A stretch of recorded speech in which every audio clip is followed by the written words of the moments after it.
नमस्कार दोस्तों, जय श्री राम। आज मैं आपको एक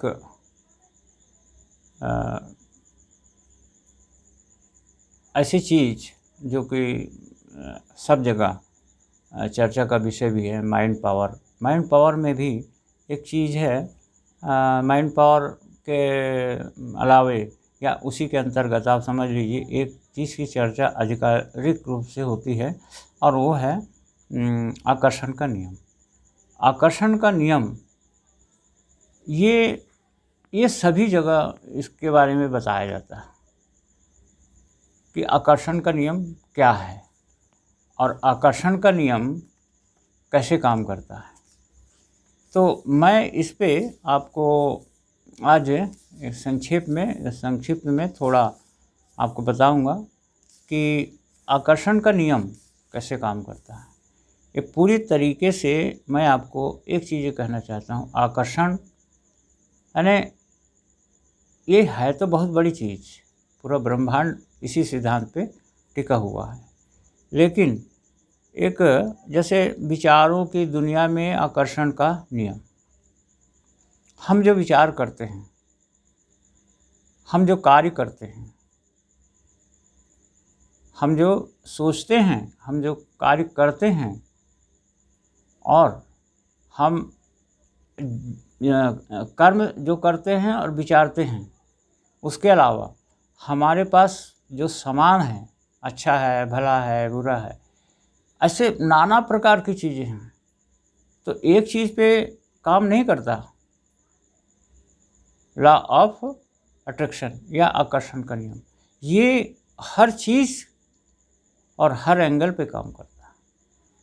यदि आपके विचार अच्छे हैं तो आपके विचार उसको और भी अच्छे विचारों को लेके आएगा। आपके कर्म अच्छे हैं तो वो कर्म और भी अच्छे कर्मों को लेके आएगा। आपके पास कोई एक अच्छी चीज़ है तो वो और भी अच्छी चीज़ आपके पास आ सकती है। इसी प्रकार आप इसको इसी से समझ सकते हैं कि लॉ ऑफ अट्रैक्शन या आकर्षण का नियम क्या है। तो इसमें एक जैसे विचारों का आकर्षण, हम इस चीज़ पे लेते हैं बात कि विचारों का आकर्षण क्या है। विचारों का आकर्षण यानी हम जो सोचते हैं वो ब्रह्मांड में हमारी विचारधारा, हमारे विचारों के कंपन चारों तरफ फैलते हैं और फिर जहाँ जहाँ भी वो चीज़ से संबंधित, उस चीज़ से संबंधित जो विचारधारा टकराती है, वहाँ से वो उस चीज़ को हम तक पहुँचाने का प्रयास करती है। यदि हम उस चीज़ पे हम सतत कार्य करें, उस लक्ष्य पे, उस काम पे, तो वो लक्ष्य हमें मिल सकता है। जैसे ब्रायन ट्रेसी ने एक अपने पुस्तक में कहा है, लक्ष्य एक गोल उनकी पुस्तक है, तो उसमें उन्होंने कहा है कि लक्ष्य यदि हमें ना भी दिखे, लेकिन यदि वो क्लियर है तो वो लक्ष्य हमको निश्चित रूप से हर हालत में प्राप्त होगा। तो माने यदि हमें वो लक्ष्य नहीं भी दिख रहा है, पता भी नहीं है वो लक्ष्य है, दुनिया में कहाँ है, किस जगह में है, क्या नहीं है, तो भी वो लक्ष्य हमें प्राप्त हो सकता है। कब? जब हमारा वो लक्ष्य बिल्कुल दृढ़ता पर हो। लक्ष्य मतलब वही हमारे विचार, संकल्प। तो वो विचार जब हम रेगुलर करते हैं तो उसका एक मूवमेंट बनता है और वो फिर हमें उस चीज़ तक पहुंचाता है और वो चीज़ हमें अचीव हो जाती है। लेकिन वो इतनी आसानी से या इतनी माने बहुत ही सरलता से हम सोचते हैं, सरलता से भी मिल सकती है, लेकिन वो कठिनाई से भी मिल सकती, कठिनाई भी उसमें आ सकती है। तो उसे हमें प्राप्त करने के लिए ये निश्चित है कि लक्ष्य हम माने उन्होंने और तरीके भी अब बताए हैं कि भाई हम उस लक्ष्य को प्राप्त करने के लिए हम उसे लिखें। यही बात थिंक एंड ग्रो रिच के लेखक ये नेपोलियन हिल ने भी यही कहा है। तो ये हम करें और हम इसे कितनी बार करें 24 घंटा में? हम यदि हो सके तो 2 बार करें, सुबह शाम, नहीं तो 1 बार करें। या ज़्यादा भी कर सकते हैं। तो हमें ये काम करना है तो हमें वो लक्ष्य प्राप्त हो सकता है।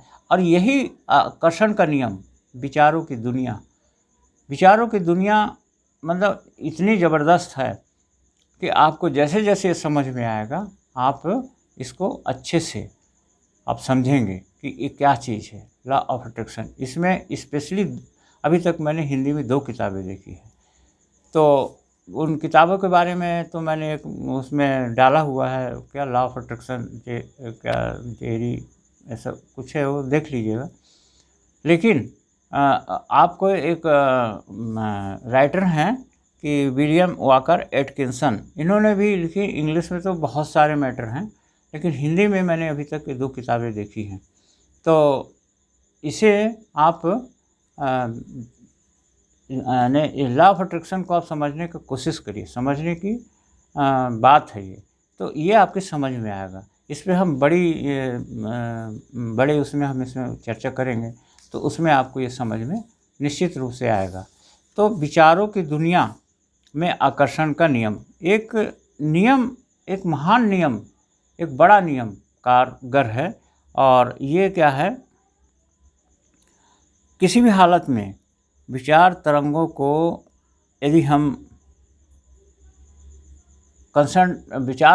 को हम एक मूवमेंट में चलाएं तो वो एक उसका एक सिस्टम बनता है और वो उस चीज़ तक पहुंचता है, उस चीज़ को हम तक ले आता है।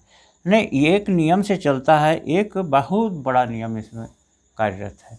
तो हम लॉ ऑफ अट्रैक्शन के बारे में आगे हम आपको बताएंगे। एक बड़ा इसमें एक बड़ी श्रृंखला भी हम सोच रहे हैं आगे इसमें करेंगे। सोच तो बहुत दिन से रहे हैं, लेकिन इस पर आपके कमेंट्स की भी ज़रूरत है।